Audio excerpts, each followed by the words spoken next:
Some people go to bed with a bad credit score and wake up even worse. You know why? Because time doesn't stop, and neither do the interest rates. Debt doesn't wait for you to get organized. It grows, multiplies, and if you don't take action, it becomes a snowball that crushes your peace, your goals, and your financial freedom. But here's a truth no one tells you.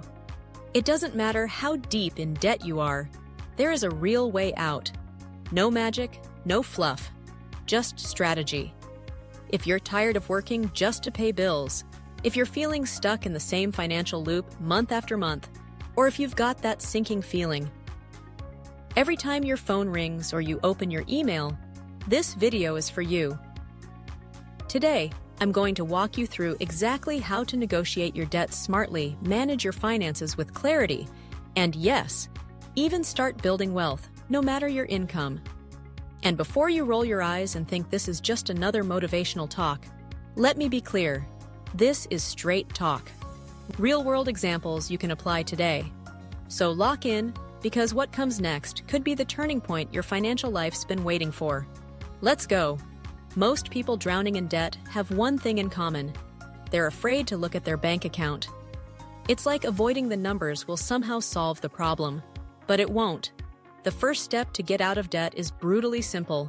Face the truth. Grab a notebook, a spreadsheet, whatever. List everything.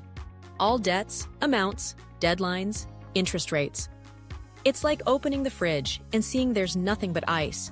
It hurts, but at least now you know what you're dealing with. Contrary to popular belief, it's not just people with low income who fall into debt. Doctors, lawyers, even business owners end up buried in it. The difference is in how they manage their finances. When you put everything on the table, you begin to see how much of your income is being drained. Often, it's not the size of the debt that hurts the most. It's the compound interest eating away at you month after month. And you know what? Just facing your numbers gives you a sense of control. Even if small, that control sparks the path toward financial freedom. Once you know exactly what you owe, to whom, and how much you can afford to pay monthly, you start building a plan. That step alone puts you ahead of most people stuck in the cycle. But understanding where you are is just the beginning. There's no shame in negotiating debt. The shame is in paying sky-high interest rates just because you're afraid to ask for better terms. Lenders already account for defaults in their numbers. They'd rather receive something than nothing. So yes, you can and should renegotiate. Call them, stay calm, explain your situation, ask for interest cuts, and if you can, aim for a lump sum settlement. The key here is showing that you're serious. Here's a secret no one shares. The older the debt, the more room you have to negotiate. That collection account that's been haunting you for 2 years, the bank probably sold it to a third-party agency that just wants to recover anything they can. Use that. A polite but firm conversation can shift the balance completely in your favor. And if you're going the installment route, watch out for hidden interest traps. Always ask for the final total, calculate how much each payment will cost you, and only agree if it truly fits your monthly budget. And hey, don't take a deal just to clear your name if you know you can't afford the payments. It's better to leave the debt untouched than to default again. Now that you're negotiating smart, it's time to build a realistic plan. Once you've listed your debts and started negotiating, it's time to get tactical. And no, this isn't about some fantasy budget.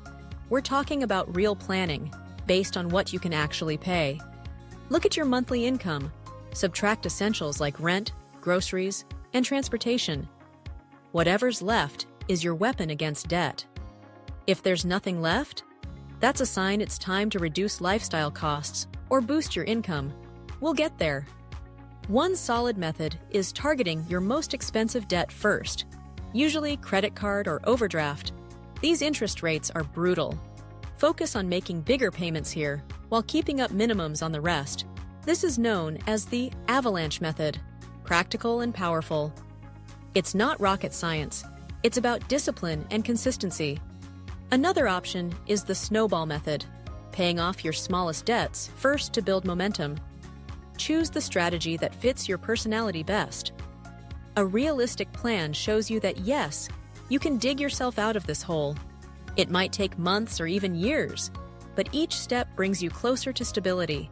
And once progress starts showing, that's when the hunger for freedom kicks in. Budgeting is powerful, but sometimes cutting expenses isn't enough.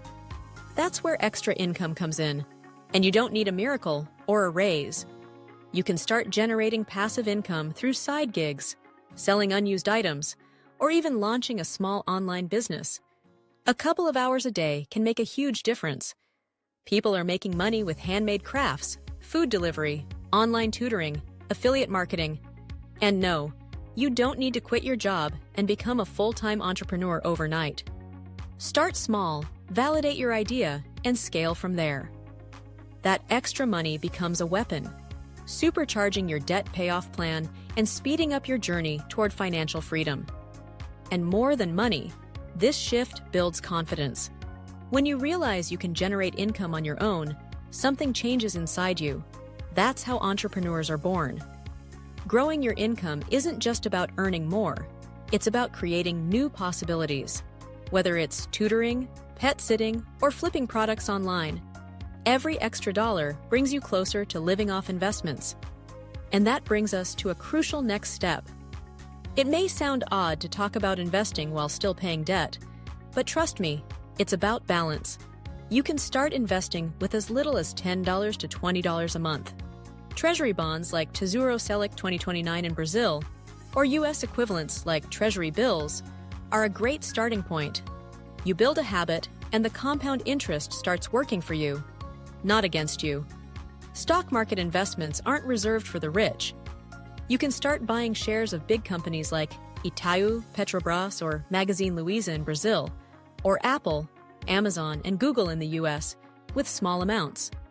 REITs, real estate investment trusts, are also a smart entry point. They often pay monthly dividends, helping you build a passive income stream that grows with time.